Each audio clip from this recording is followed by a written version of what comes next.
Honorable Finance Minister, Srimati Dinamalar Sitharaman ji in Parliament today. The Finance Minister is joined by Honorable Ministers of State for Finance, Shri Pankaj Chaudhary ji, Dr. Bhagwat Karar. Also on the dais are Finance Secretary and Secretary Expenditures, Dr. T.V. Somanathan, Secretary Economic Affairs, Shri Ajay Seth, Secretary Deepam, Shri Tuhin Khan Pandey, Secretary Revenue, Shri Sanjay Malhotra, Secretary Financial Services, Dr. Vivek Joshi, and Chief Economic Advisor, Dr. V. Anantanageshwaran. A warm welcome to the Finance Minister and her team at the National Media Center. At the beginning of the press conference, Finance Minister will make her opening remarks. After that, we will open the floor for discussions and questions and answers. Thank you. Over to you, Minister Ma'am.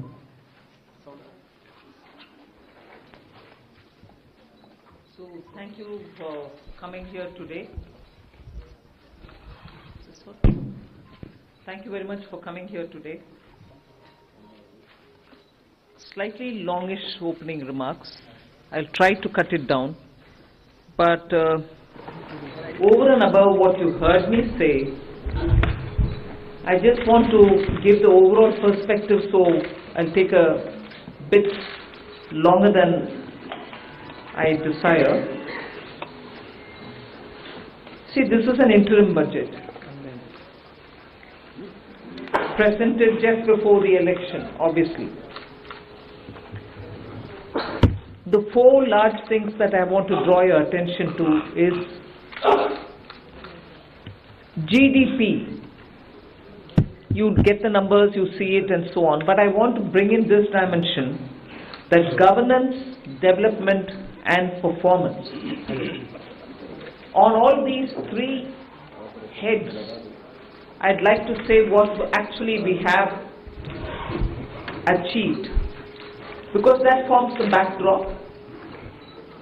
So, on governance, this budget speaks from a position where we have delivered on development, we better manage the economy with correct intentions, correct policies, and correct decisions. So, it's a governance with care, conviction and confidence. If that stood for the GDP's G, the D stands for people living better, earning better, and having high aspirations for the future. And if I move to the P, the performance, 3 consecutive years of 7% growth. Fastest growing economy in G20, all parts of the country participating in the growth. Price stability and inflation management. Handling the health and economic fallout of COVID. Build out of physical, digital and social infrastructure. DPI as a factor of production almost for formalization and financial inclusion and growth of the economy. Cleaning up the banking system, GST, one nation, one market and one tax, the IBC. So if you were to look at governments, I've listed some of them. So your GDP, as we look at governance, development and performance, I have something to say on each of these. So this budget, vote on account, is getting presented with the GDP that we want to speak to you about. And in that, the fiscal management actually is something which I would like you to spend some time, even as you go through the budget. But I'll flag it here, bringing down the fiscal deficit in spite of very challenging times, as per the announced consolidation path, and with transparency and prudence. So in fact, I was just remarking to my officers this morning, most of you all had already calculated the figures, RE revenue, RE expenditure, this is what it is, because every month you get the reports coming out. So you don't need to wait till the budget statement. Every month you get the accounts, and so budget process has become absolutely transparent and questionable if there are any. You're there to question, we are here to answer. But we set in the process of keeping everything brought on budget and nothing kept aside from it or underneath it. So with that, the budget deficit, fiscal deficit, 5.8%, which is much lower than the 5.9 which was at the BE. Similarly, for the 24-25 budget, we've given 5.1 as the fiscal deficit, so clearly indicating that we are on track to meet the glide path which was set in 2021-22, and that we are well on track to meet the 4.5% fiscal deficit on or below 4.5 even by FY26. If this is the background with which I'm talking and the presentation of the budget happened, I want to very clearly put some things under the heading, if you want to call it that, Disha Nirdeshak Baatein. You must have heard the Honorable Prime Minister speak before the Parliament session, well before the sessions commenced. His usual customary remarks. He said the budget will be presented tomorrow and you will have some Disha Nirdeshak Baatein in it. So, what are those Disha Nirdeshak Baatein? There are about 5 of them I highlight. Social justice as effective and necessary governance model. So it's not just a slogan for us, social justice, we'll have to work for Nyay. No. We've shown you that it is a governance model and a successful one at that. So social justice as an effective and governance, necessarily a governance model. Then 4 major caste groups, as we call it, as Prime Minister has emphasized, the poor, the women, the youth, and the Annadata. So Disha Nirdeshak Baatein, you have the second point. Third, focus on infrastructure. This year again, massive increases of capex happened in the last 4 years. This year too, there is 11% increase, resulting in a very recallable number, 11,111 crores. So continuing the trend of the last 4 years, where capital expenditure has been the route, one for revival earlier from COVID, and now for sustained growth towards towards the Vikasit Bharat goal. Fourth is the using of technology as a huge opportunity. DPI as almost a new factor of production. So it is actually bringing in the value addition to the economy. It is facilitating every sector to bring in the value addition which is so required and improves on our productivity. And the last Disha Nirdeshak Baatein is high-powered committee for extensive consideration of challenges arising from population growth and demographic challenges. So if these are Disha Nirdeshak Baatein, what were the major announcements? I'll recall very quickly 12 of them. I'm not spending any time except for reading out what those 12 are. 2 crore more homes under the PM Awas Yojana. We already completed nearly the 3 crore. Housing for middle class. Rooftop solar for at least 300 units of power generation every month, which will be muft bijli for the households. There will be some assistance and some kind of a funding which will be extended. So you're generating renewable energy, providing the renewable energy generators the free they would want to use, and over and above that, the surplus that they produce can be used for selling and earning money out of it. Enhancement of target for Lakpati DD from 2 crore women to 3 crore women, preparing and empowering the MSMEs to grow and compete globally, aligning regulatory environment for them. The sixth is making sure that the eastern region, and when I say eastern region, I'm not talking about northeast. Northeast will get the attention that they've been getting all the while. They will still continue to get it, and they will be on the top of our priority. But when I say the eastern region, I'm talking about Bihar, Jharkhand, Chhattisgarh, and Orissa, making sure that they'll become the engines of growth for the new Amritkal India that we are trying to use as a bridge towards leading to Vikasit Bharat 2047. And Eastern India, I've missed out on West Bengal, please add it, Bihar, Jharkhand, Orissa, Chhattisgarh, and West Bengal. Next generation reforms will be carried on, building consensus with states and stakeholders for reform, perform, transform.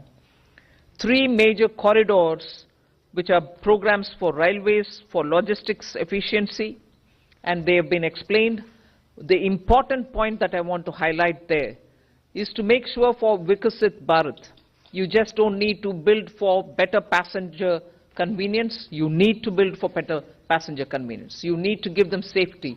You need to shorten the traveling time for them. So one of the corridor is going to give emphasis for high density routes where passengers traffic is very high. We need to bring efficiencies and better safety in those areas. But for Vikasit Bharat, passengers need to move as they wish.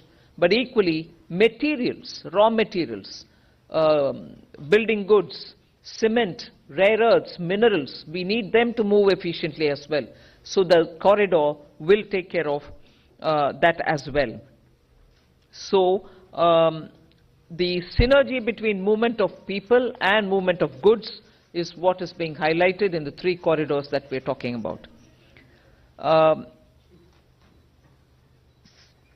Ninth announcement, that is urbanization, looking at Metro and Namo Bharat.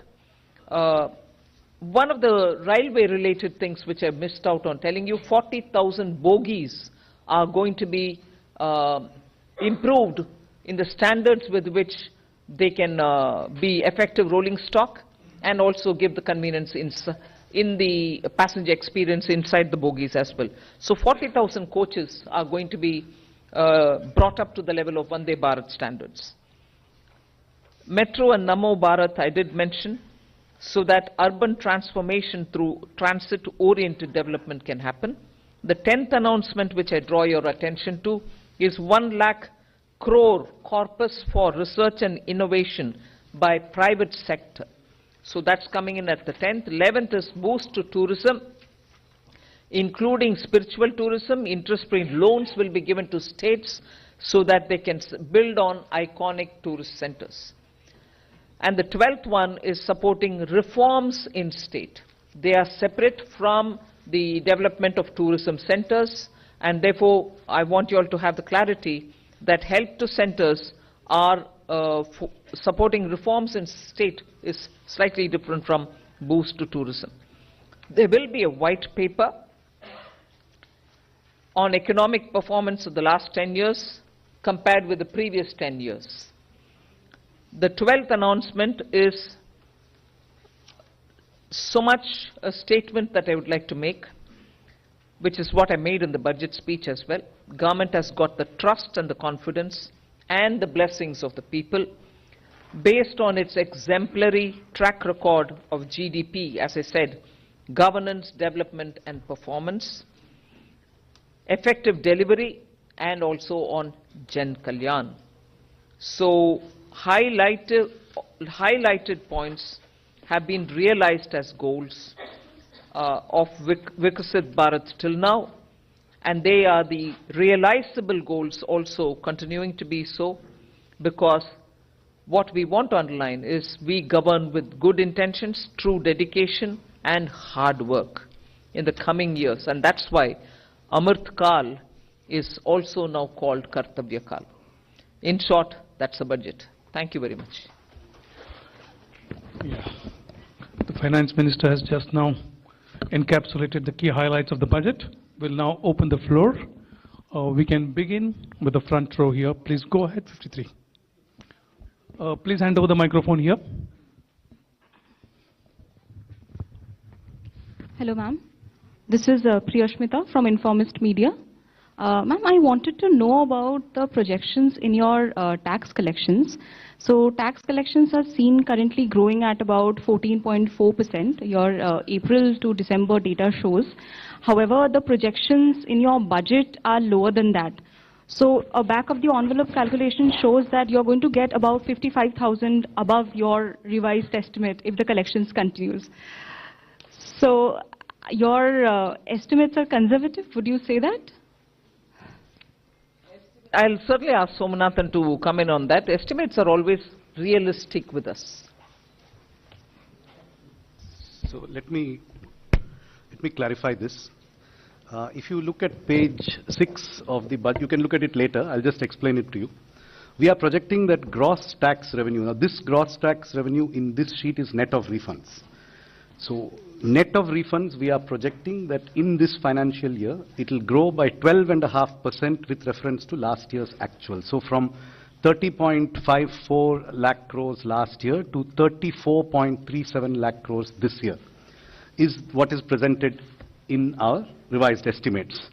However, the sharing of taxes with the states is different for different taxes.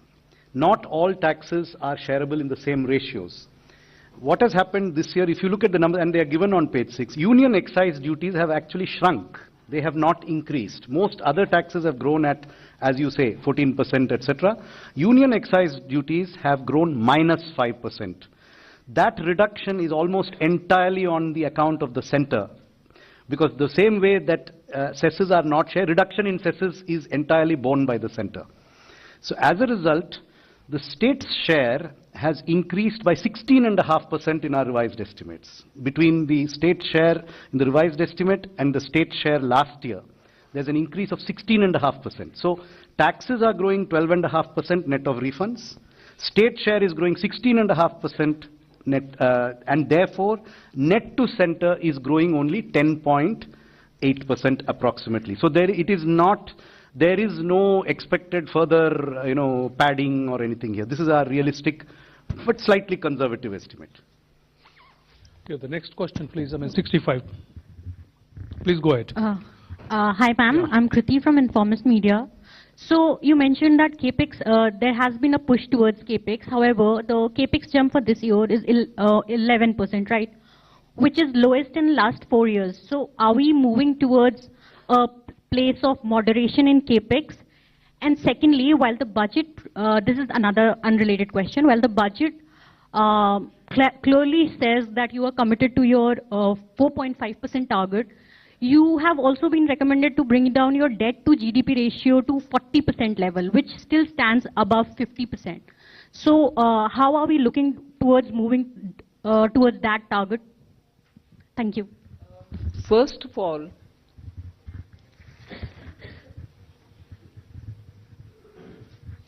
I'm on the second, your second bit was on the debt to GDP. What was your first one on?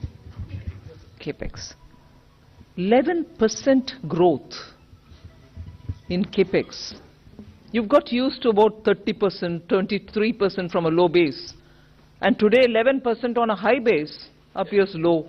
Informist.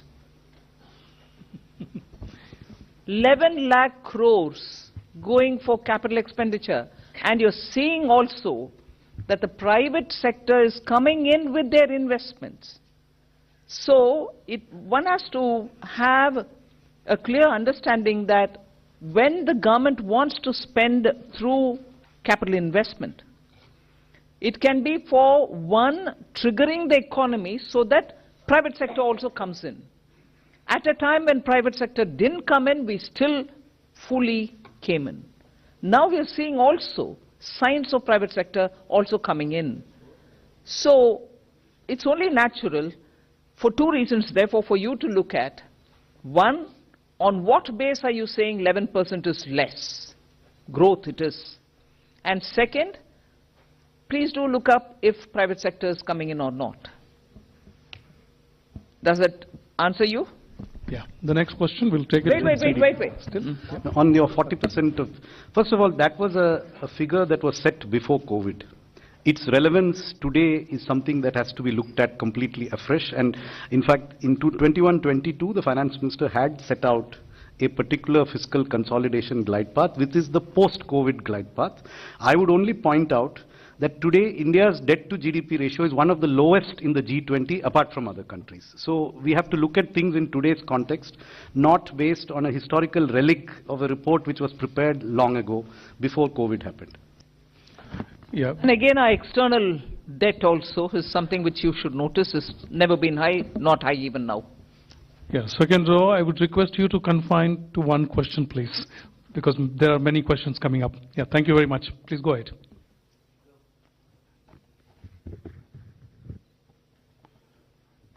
Yeah. दूसरा दे दीजिए. Give this another नमस्कार mic. Ma'am, आलोक प्रियदर्शी हूँ मैं CNBC आवाज से.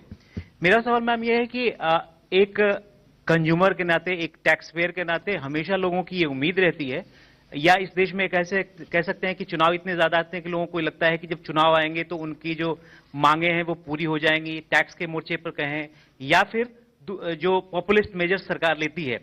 लेकिन क्या इस मिथ को क्या ये सरकार तोड़ना चाहती है कि जब चुनावी साल होगा तो पॉपुलिस्ट बजट नहीं देंगे? जिस तरह से फिस्कल प्रूडेंस की आपने बात करी, आपने फिस्कल प्रूडेंस को लेकर काफी जोर दिया है इस बार बजट में, तो ये इस बात का कॉन्फिडेंस सरकार को ज्यादा है कि वो अगली बार पूरी तरह से आके और जनता के जो उनकी उम्मीदें हैं उनको पूरी करेगी, या फिर सरकार इसी तरीके से जिस तरह से फिस्कल प्रूडेंस का जो रास्ता है उसको अख्तियार करेगी और उसी हिसाब से चलती रहेगी, और चुनाव के मौके पर लोग आम आदमी एक्सपेक्ट ना करें कि कोई पॉपुलिस्ट बजट आ सकता है? आप डिस्कशन जैसे प्रश्न पूछ रहे हैं भाई. मैं पहले से बोलते आई हूं और माननीय प्रधानमंत्री जी भी इस विषय में बोलते थे, कल परसों भी उनका बयान है.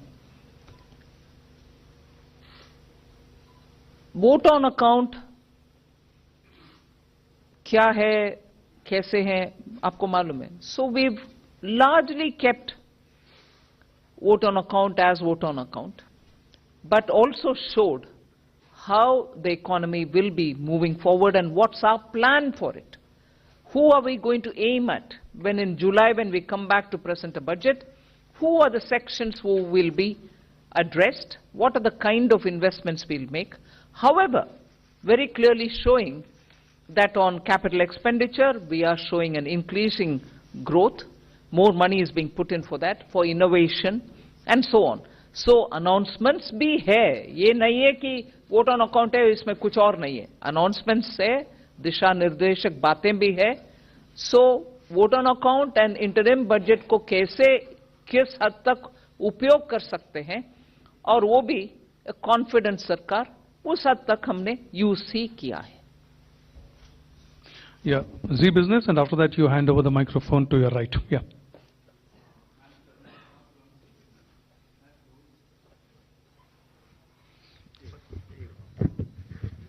मैम, आपने दो बड़ी स्कीम्स का ऐलान किया, एक अर्बन एरिया के अंदर हाउसिंग स्कीम का, दूसरा रूफटॉप सोलर के लिए.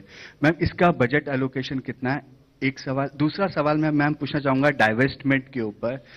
मैम, पिछली बार 51,000 करोड़ का टारगेट था, वो टारगेट नहीं मीट हो पाया. इस बार बजट में ये नहीं मिल पाया कि कितना टारगेट अगली बार के लिए रखा गया है, और ऐसे टाइम पे टारगेट नहीं पूरा हो पा रहा है जब मार्केट, इक्विटी मार्केट बहुत अच्छा परफॉर्म कर रहा है.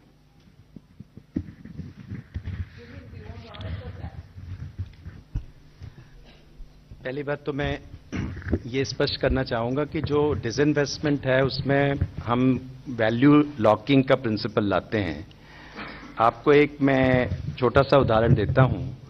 हमारे जो 61 लिस्टेड सीपीएससीज हैं और 16 पीएसबीज हैं, एक यानी कि 1 जनवरी 2021 में, यानी कि 3 साल पहले उनका combined market cap 15 lakh crore था, और आज के वक्त में वो 58 लाख करोड़ है. तो हमने 42 लाख करोड़ की वेल्थ क्रिएट की है पब्लिक सेक्टर में, और उसको माइनॉरिटी शेयर होल्डर्स जो उसमें हैं उन सबके साथ उनकी वेल्थ शेयर हुई है। तो आप वेल्थ इफेक्ट नहीं देख रहे हैं, आप सिर्फ उसमें से वेल्थ में से हम क्या निकाल रहे हैं, लेकिन वो जो वेल्थ जनरेट करना भी इक्वली इंपॉर्टेंट है। एक साल लोन में हमने 21 लाख करोड़ का एडिशन किया है। तो आप समझ सकते हैं कि 2014 से जब हमने 4.2 लाख करोड़ का डिसइन्वेस्टमेंट किया है और 4 लाख करोड़ का हमने डिविडेंड लिया है सीपीएससी से 8.5 लाख करोड़, उसके मुकाबले एक ही साल में 25 लाख करोड़ का हम मार्केट कैप ऐड कर रहे हैं। तो ये जो वैल्यू अनलॉकिंग स्टोरी, इसका मतलब ये है कि आपको डिसइन्वेस्टमेंट करना है तो वेल्थ भी इंप्रूव करनी है, शेयर की वैल्यू भी लेनी है, और तब डिसइन्वेस्टमेंट कैलिब्रेटेड वे से करना है। इसलिए सरकार ने डिसइन्वेस्टमेंट का एक तो हमने कोई फिक्स टारगेट भी इसे नहीं रखा है। हमने ये कहा है कि हम एक अदर रिसीट्स में एसेट मोनेटाइजेशन हो, डिसइन्वेस्टमेंट हो, वो सब जाते हैं। और दूसरा रिसीट का एक इश्यू है कि हम कभी भी यदि हमें अपॉर्चुनिटी मिलेगी इससे ज्यादा भी कर सकते हैं, लेकिन एक उसको फिक्स्ड मार्केट सिग्नल ये देना कि हम शेयर बेचेंगे ही बेचेंगे, इसी प्राइस पे बेचेंगे, उसके कारण उसका प्रतिकूल असर मार्केट में पड़ता है। इसलिए जो हमारा वो है अर्थ ये है कि हमारा जो रेवेन्यू है, और दूसरी हमने इंपॉर्टेंट स्ट्रैटेजी है कि डिसइन्वेस्टमेंट और डिविडेंड ये दोनों ऑपोजिट डायरेक्शन में हैं। जब हम कंबाइंड कह रहे हैं हम 92,000 करेंगे तो कंबाइंड आप देखिए, और non tax revenue is the biggest story. लगभग 75,000 करोड़ का नॉन टैक्स रेवेन्यू ऐड हो रहा है और हाईएस्ट ग्रोथ उसमें ही है। और अब लगभग 1 लाख करोड़ जो है, यदि आप बजट से देखें और नेक्स्ट बजट में देखें तो 1 लाख करोड़ का नॉन टैक्स रेवेन्यू हम ऐड कर रहे हैं। और नॉन टैक्स रेवेन्यू ऐड में डिविडेंड की बहुत बड़ी भूमिका है और डिविडेंड हम एक्सीड कर रहे हैं। तो इसलिए आप कंबाइंड वे से इस सारे यदि इस सेक्टर को देखें तो हमको एक नई दिशा में जाने की जरूरत है, जो हम गए हैं। Regarding the new schemes, rooftop solar के लिए 10,000 करोड़ का प्रोविजन है बजट में। As regards the urban housing scheme, its contours are being worked out, and there is a token, and it will be funded when the exact contours are finalized. Yeah, the next question, please go ahead. 81, please. Okay, I mean, I'll... Hello. Yeah, go ahead. Yeah, sir. Prakash Predarshi from ET Now. Ma'am, the benefit of lower tax rate of 15% has been extended for startups and investment by sovereign wealth funds. My question is, I mean, has it also been extended for manufacturing unit?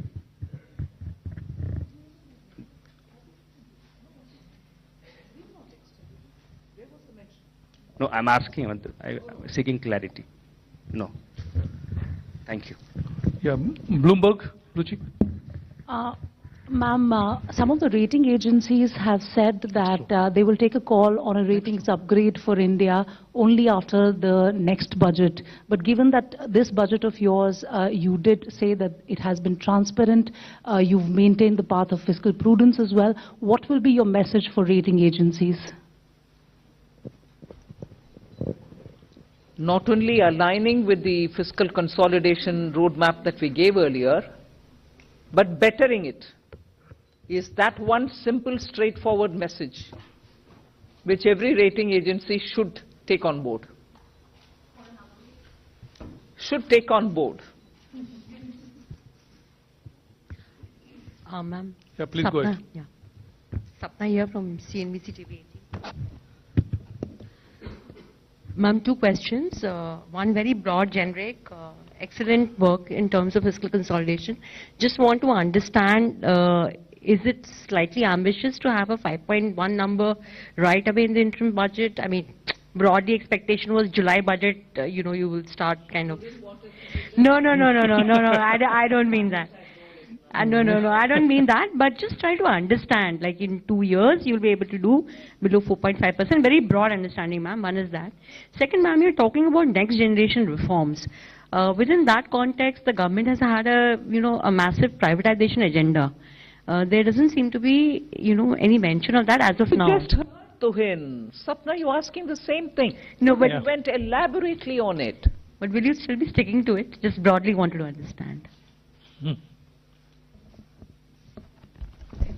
Yeah. Yeah, please go ahead. Yeah. Timsi Jaipuria from CNBC TV 18.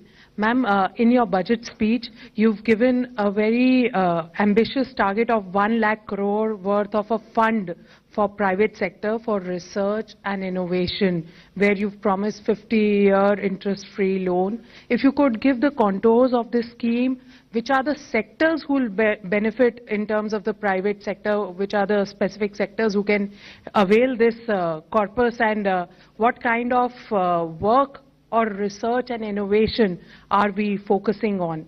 Sectors and how this scheme will work. So I'll tell you the quantitative part, and Secretary EA can expand on the sectors. There is the 1 lakh crore is a provision over a period of time as the need emerges. This will be provided as a 50-year interest-free loan to a financial institution which will be identified, which will be within the government ambit of financial institutions, who will then finance or refinance projects at long tenors and at concessional rates of interest. Money has been provided in this budget in the Department of Economic Affairs for multiple purposes, including this one. So there is a provision for this in the Department of Economic Affairs, which covers many other things also. As regards the sectors, I'll leave Secretary. See, as announced in the budget speech, these are the sunrise sectors. And what is the economic logic behind it? These are the innovations and research. Investments are needed today, and the private sector, the returns will come a couple of years down the road. And those couple of years can be 4 years, 5 years, 10 years. For some investments, it can be even longer. So it will not be commercially viable for private sector to invest if it were to be a commercial money for them. So this is what the fund will help them. Clear identification of those sunrise sectors will be through a stakeholder process. Yeah, business line. Yes, Namaskar, ma'am. Shishir here.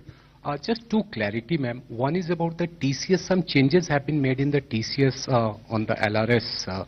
So what are those changes? There is not much clarity because explanatory memorandum is not there. And the second part is the housing scheme. Will it be just like an interest subvention scheme, or what will be the contour of that? So you are aware that, sometime I think last year, maybe in June or July, there was a press release in which the TCS rates were later on changed from what were announced in the budget of 23-24. So basically it is just to align those TCS rates with what was announced in the press release. There is no further change from what was announced in the press release. Your question on housing was? What will be the contours? It's still being worked out.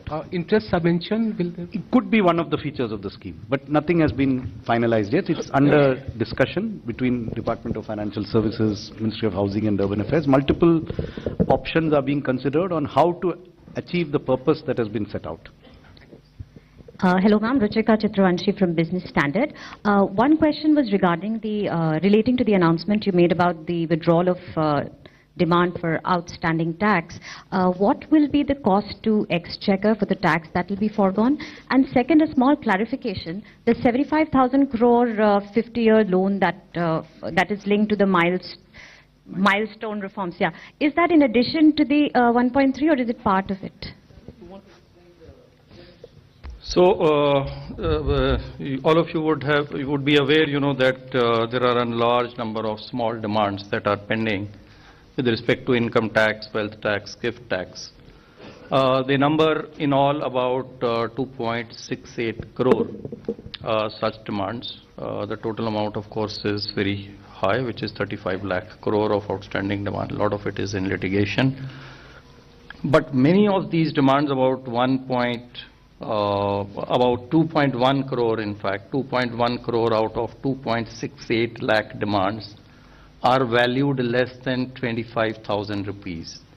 Now, many of these demands are very, very old, dating from 1962, when Income Tax Act was enacted. and right now till, very recently till, today.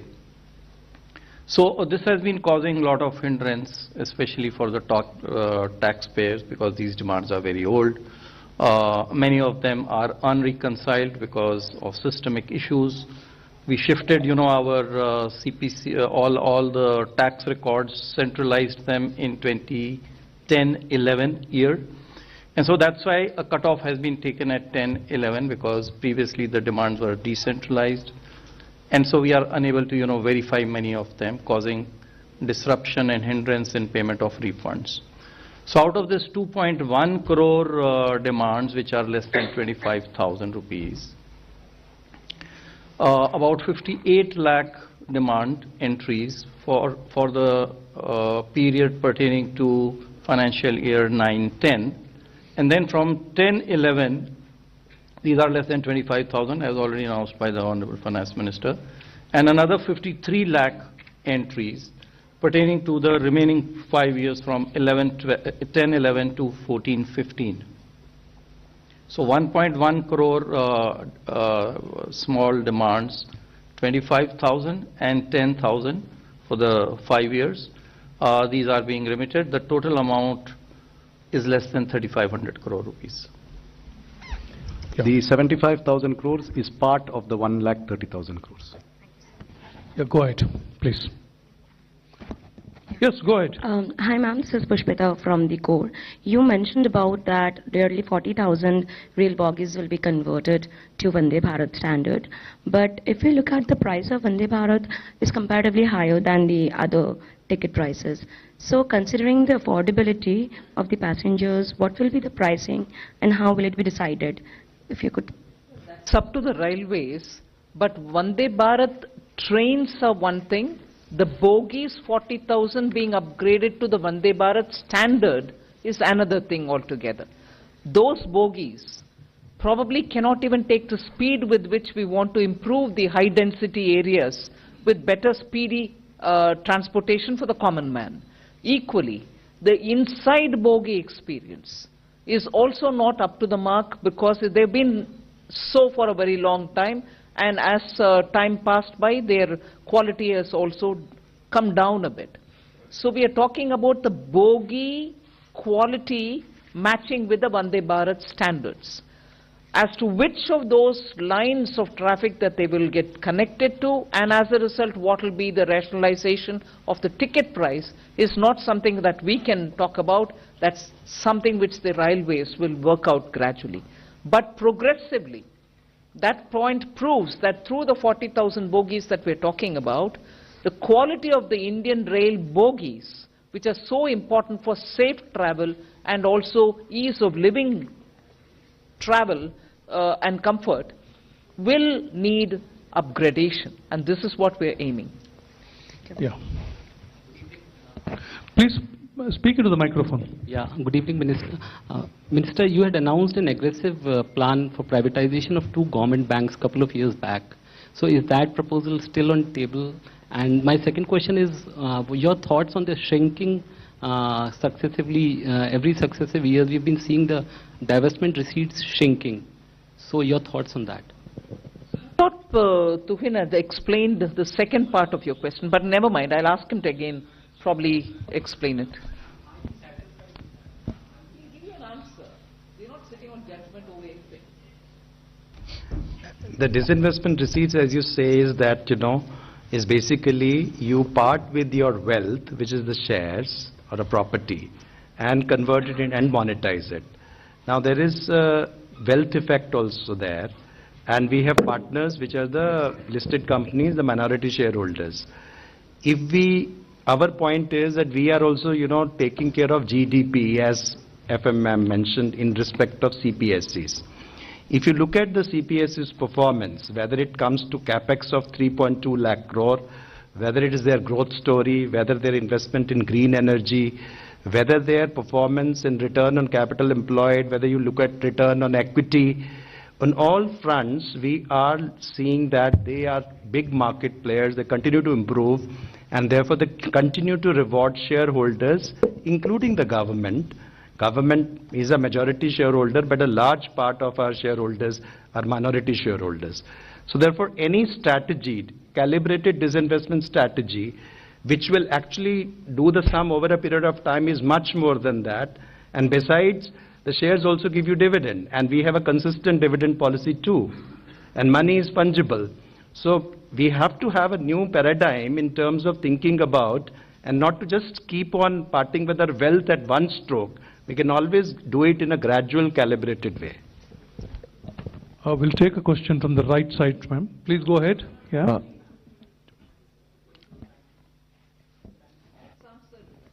Yeah. Ma'am, I have a question on this committee on demographic change challenges. Ma'am, what would be the mandate? What are the areas it would look at? Will it be urbanization? Will it also include issues around, you know, this whole issue about constituencies, political constituencies, given that the northern states have grown faster? Also, two clarifications. One is on the 70,000 crore with DEA for new schemes. What kind of schemes apart from solar rooftop are budgeted for? And two, on this issue of tax, these small disputes, does the 25,000 include only the principal amount, or is it interest and penalty for that 25,000?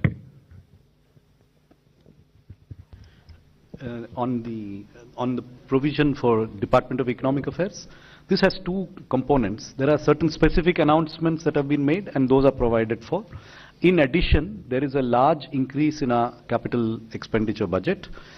We have, as was done in the year 2022-23, we have kept this in the Department of Economic Affairs to be allocated to whichever department requires it at the pace that it's able to absorb, so that we have flexibility to allocate it to whichever department is able to absorb it fastest, whether it's railways, highways, telecom. We have all of them, and they are all essentially eligible to take this money when the requirement arises, so that we have flexibility to optimize its utilization.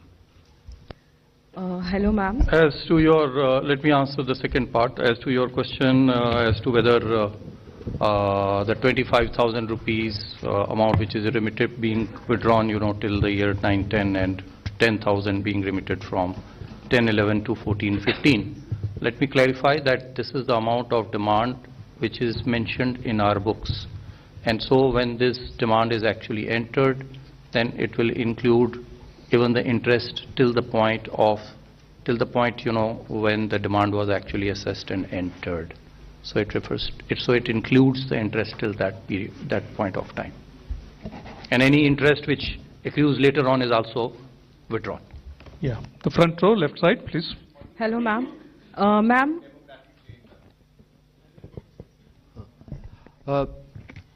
See, when we talk about demography, it is an opportunity, it is a challenge. And the current numbers, how the changes are happening over a period of time. So this committee will have a mandate to have an extensive consideration of those challenges and the opportunities, and come out with a specific set of recommendations. Hello, ma'am. Ma'am, I am Monica from the New Indian Express. Ma'am, in your budget speech, you mentioned about the India, Middle East, Europe economic corridor. So, given the fact that there are conflicts in the Middle East region, so is the project still on track? And also, when the French president was here, was there any discussion on the corridor? Well, it's been announced and we are taking it forward. Yes, there is significant disturbance in the Red Sea area and the Middle East, but this is a project which has long-term implications for the entire region up to Europe, because it also includes Europe. So yes, we will be taking this project forward. We will be consulting and taking it in all its contours. Okay, the second last. Ma'am, Himanshu Shekhar from here, ma'am, yeah, NDTV India. Second last pro, madam. Ma'am, एक महत्वपूर्ण घोषणा आपने की है प्रधानमंत्री आवास योजना को लेकर। अगले 5 साल में आप 2 करोड़ घर बनाएंगे।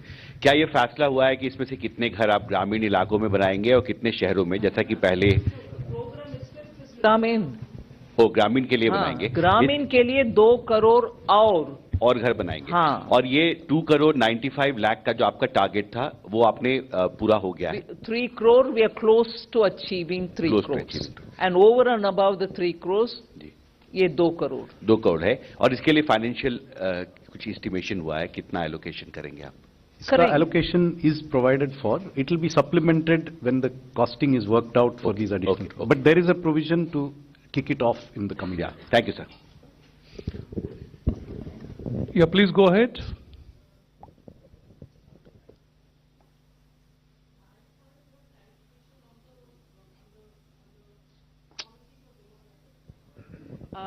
You mentioned the mandate, which I think we wanted a bit more clarity on that. Is it going to be something similar to the population control bill that has been spoken about in the past, or is it going to have a different mandate? We just needed bit of. Say the budget speech says, and I'm already responded to that. Wait for the terms of reference to come out, and then you will get to know the exact details. But overall approach is, it is a huge opportunity, but there are challenges. Both have to be taken note of, and appropriate responses to be taken. So that's really that broad idea I can share with you, and terms of reference will come out in due course. Yeah, please go ahead. Good evening, ma'am. This is Parth Singh from Outlook Business.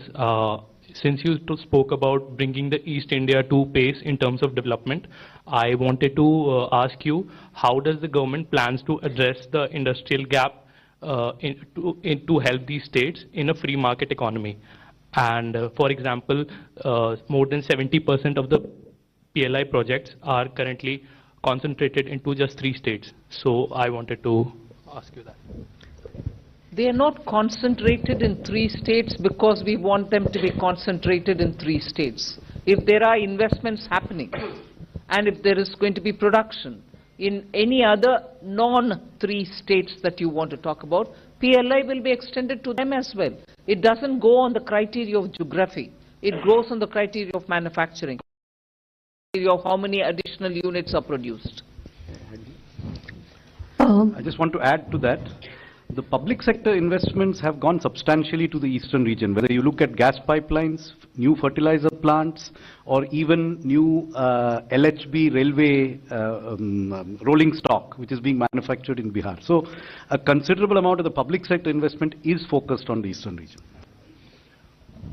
Yes, please go ahead. Yeah, if I can add on this particular one, as we are all aware, aspirational districts program in those districts is making a very significant change. 60% of those districts happen to be in eastern India. And when the people are better educated, etc., then more economic opportunities get generated there because skilled manpower is available in those areas. So we'll see over a period of time, and that is what the government will also be providing appropriate support. Ma'am, this is Nivedita Mukherjee from the Sunday Garden.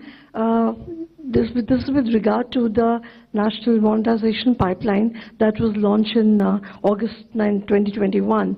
And with regard to your focus on infra in this budget, do we see also that going forward, and what has been the progress? Ma'am, these are 2 different things. A very large part of infra assets are held by those infra agencies or the public sector undertakings. So as they embark upon their more capital investment, they also monetize some of their assets and plow it back. Some of the assets are owned by the government, so those monetization proceeds come to the government. So that one is going on, and that periodically those numbers come out, and if I recall, next year is also a very ambitious number for monetization. But everything doesn't come to the government there. Ma'am, I have a question. Actually, could you please elaborate? Identify yourself, then ask a question. I am Bani Kinkar Patnaik from the Economic Times. Ma'am, could you please elaborate a bit on the proposed changes in the calculation of agricultural income under the new tax regime? And ma'am, on the 75,000 crore loan. See, under the new tax regime, income from agriculture? Yes. Huh? I mean, some reports I saw, ma'am, that's why I'm not here to answer some reports. We'll go ahead. Ma'am, on this 75,000 crore, interest-free loans to states, since it is part of 1.3 lakh crore allocation under capex, so will the same, reforms conditions continue, or will there be additional reforms conditions? The specifics will be worked out, and it will be reform linked. What reforms, how much, for what, is something that will come when the guidelines are issued. Yeah, please go ahead. Yeah. Hi, ma'am. This is Vikas from The Hindu. In last year's finance bill debate, during the debate, you had announced the formation of a new committee to review the national pension system benefits to central government employees. And there was an expectation that, by 6 months or so, we might have some outcomes that you could consider. So can we expect that anytime soon, or do you think that might be left for the full budget now? One. And secondly, you've committed your government to, taking forward the next generation reforms. I want to get some sense of what are our priority areas there. And lastly, sorry to take a stab at it again, but this population growth committee that we're looking at, is it likely to happen after the census, because we've not had a census for a while? And as per the National Family Health Survey 2020 numbers that we have, our total fertility rate is already below the replacement rate at around 2. So is there some way that we're looking at keeping our population stable at a certain level, or to reduce it over a broader period? You may want to help me by saying question number 1, question number 2. I'll go on answering. You seem to have asked me about 5 different questions, right? Please go ahead. What was your first? Sorry. NPS. NPS was first. Once we are ready with the report, we'll let you know. There is I don't think there was a time given. We said at the earliest they will give the report. Yeah, so that stays there. What's your second? Second was, ma'am, some sense of the priority areas for next generation reforms. Ajay, you want to add in there? See, you would have noticed that a particular section and extensively covered that what will be the broad strategies for the next several years, getting into those. So those are the indications that can be the broad area for the reforms, the next generation of reforms. But that's not an exhaustive list, but the broad sense you can get it from there. Yeah. And the third was, ma'am, the population bit. The third was the population bit, ma'am. Yeah, I think, please confine to one question, because, many questions are still there. Please go ahead. Yeah. Good evening, ma'am. Janani from NDTV Profit. Ma'am, I would like to get some perspective on some of the scheme outlays. One being the capex infusion to OMCs. In FY24 budget, there was 30,000 for retrofitting, petroleum retrofitting for OMCs.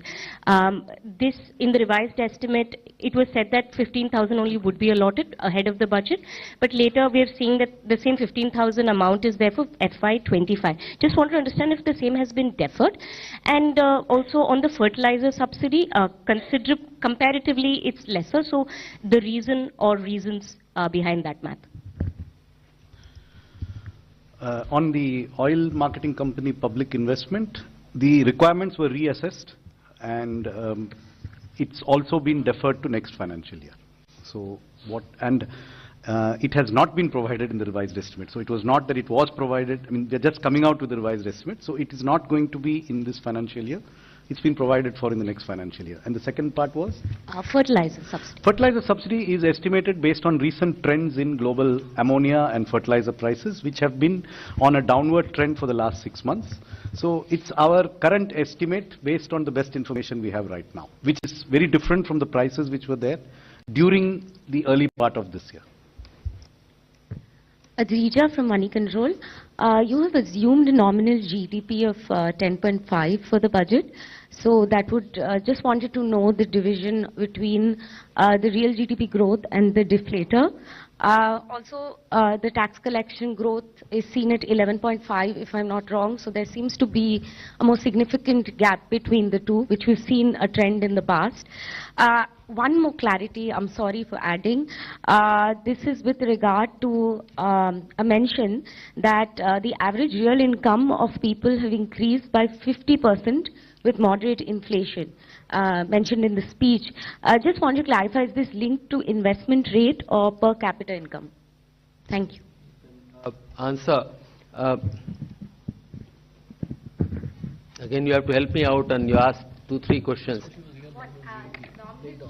So again, for the budget purposes, it is the nominal GDP which is relevant. That's how the fiscal deficit and other deficit numbers are done. So that estimate is 10.5%. And I recall last year, again, several of you said that are we underestimating, overestimating, etc. We said we have a realistic number. Of course, this year it has been a little lower, 8.9. So our sense is that next year, 10 and 10.5% nominal growth rate is a reasonable number. As far as real growth is concerned, the breakup is not a budget issue. You would have seen the document which Chief Economic Advisor has brought out just 2 days back, and he has extensively covered his take on what the real growth would be. And so you would have read the document already. Your second question? The 50% 50% is I said that announcement, or rather the data which has been shared in the budget, is in real terms. So that has nothing to do with inflation. You are combining the two issues here. There's on a constant prices, income has gone up by 50%. There's yet another statement which is coming up. There has been a moderate inflation. Inflation has been kept within the policy band, except for the post-pandemic period. If you take the 10-year period, it has been well within the policy band. I'll request. I'll just clarify. I'll just clarify this. I think the reference to the growth in real per capita income is 56% is the growth between FY14 and FY23. That's what ma'am was referring to in her speech. And 57% growth in real per capita GDP. Okay? That is what she was referring to. Thank you. Yeah, please go ahead. I'm Meghna Mittal from Money Control. The government has announced in the budget lowering the market borrowing for next financial year, the gross market borrowing.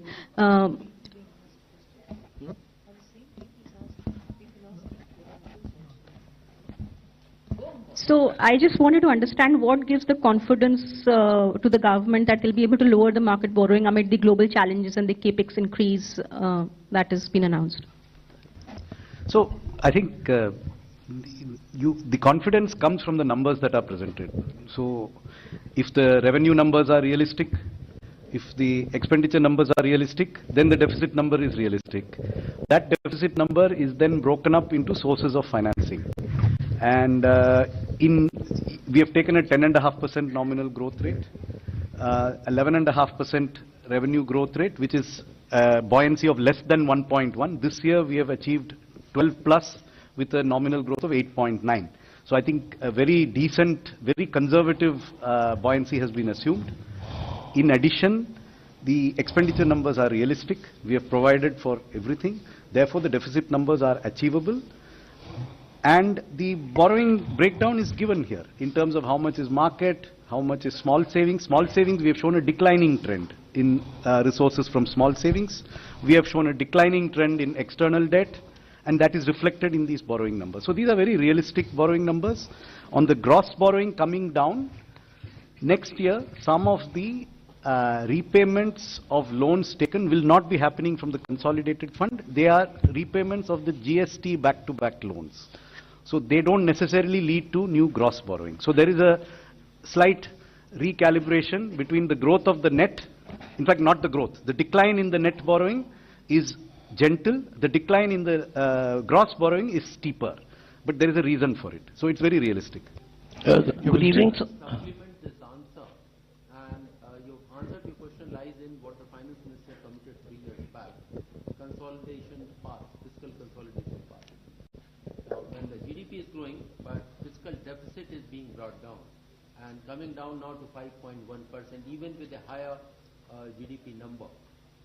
Borrowings are lower, and with that path, it is expected to be lower as well. We'll Good take evening, a question ma'am. from the middle row. Good evening, ma'am. This is Sanjay Agarwal. I first like to congratulate the entire... I'm Sanjay Agarwal. I work for PN News, ma'am. It's a newspaper. This is a newspaper, ma'am. What news? It's PN News. It's a newspaper. It's a bilingual, ma'am. Yeah. So PN News. How do you spell it? It's P for press, N for nation. PN. Yeah. So first, like to congratulate you. You've made history by presenting the 6th consecutive budget. My question has already been taken by another friend. I want to know that you're talking about income tax demands, as Sir explained, Sanjay, that there have been about the borrowings is 14.13 lakh crores, and this your effect is 3.8 CR. So wouldn't it affect? And wouldn't be like the future? There are a lot of quotes. He said that's going to be people are going to say, okay, waive off our demands. Is this not going to set a wrong? Means I don't know what should I call it, ma'am. See, as I mentioned to you, this should not be seen as a waiver, because as I mentioned, in the year 10-11, we shifted our records which were previously maintained at zonal levels or state levels, and which were mostly paper records, or if they were computerized, then they were held in computers locally. There was no central record. So in the year 10-11, we shifted this centrally to our central processing center now in Bangalore. Lot of those demands which are over there, they have actually been paid for by the taxpayers.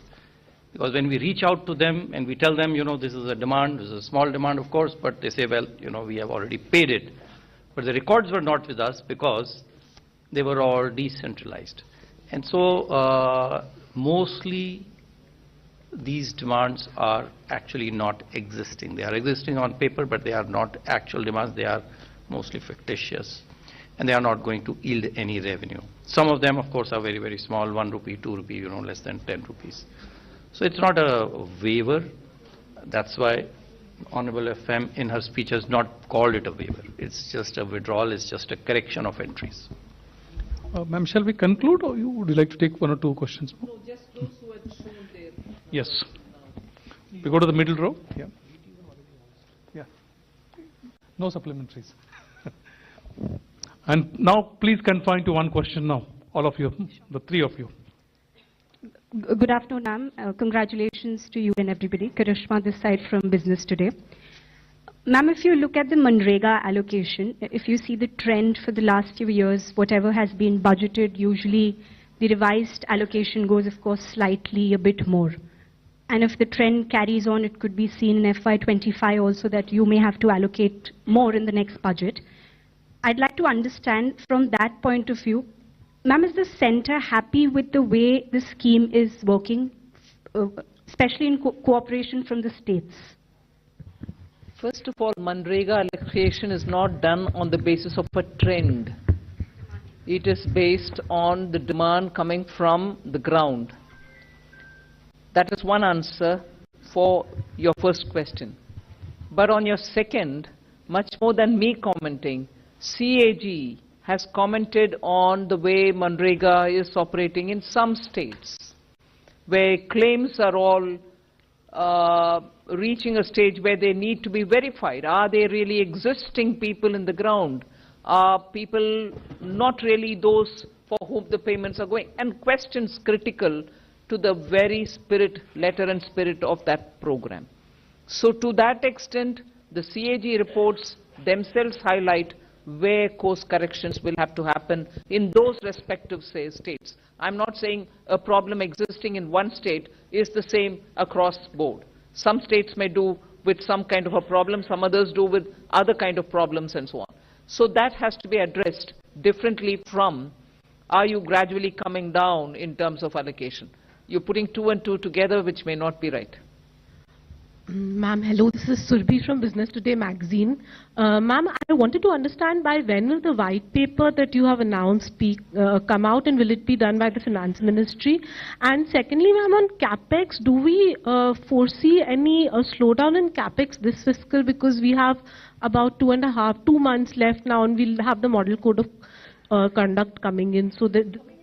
No. But yeah, of this is, so just wanted your thoughts on that. Thank you. But then CapEx, I thought, was something on which all of come out, and because of the multiplier effect, it is having a bearing on the recovery, and now not recovery, but sustainable growth and high growth and so on. So, I'm quite surprised that questions are already coming saying your increase is not sufficient, is it going to be absorbed or not? I mean, varying words used for that. We believe that capex from the government will continue, and we've given a good number this time also, and it is important to continue as well. Just to add to this point, model code of conduct, no new work can be started. So whenever the model code of conduct work come, now in the balance 2 months of the current financial year, ongoing works will go on with full pace. There is absolutely no bar on continuing with those works. This is Sumit Chaturvedi from ET Now. Again, the question is, you said there will be white paper on pre and post 2014 economy. What is the timeline for that? You said it will be coming soon. Just to add a similar question, because what would be the parameters on which both periods comparison will happen, because they were both the different periods with different kind of challenges. Comparison is always between two different periods only. I can't compare myself today, this minute, can I? They have to be varying periods to compare. It has to be so. On the timeline, ma'am? Huh? Wait when the white paper is laid down. Yeah. The last question, please. I am Nikunj Ohri from Reuters, requesting some clarity on the gross borrowing, lowering of the gross borrowing, market borrowing for next year. One of the annexure to the document, budget document, says that maturing debt would be met through GST compensation fund. So, wanted you to clarify whether this relates only to the back-to-back loans that were given to states earlier. Absolutely, only to that. Okay, thank you. So, thank you very much. I mean, it was an elaborate press conference. And thank you very much for your presence, everybody.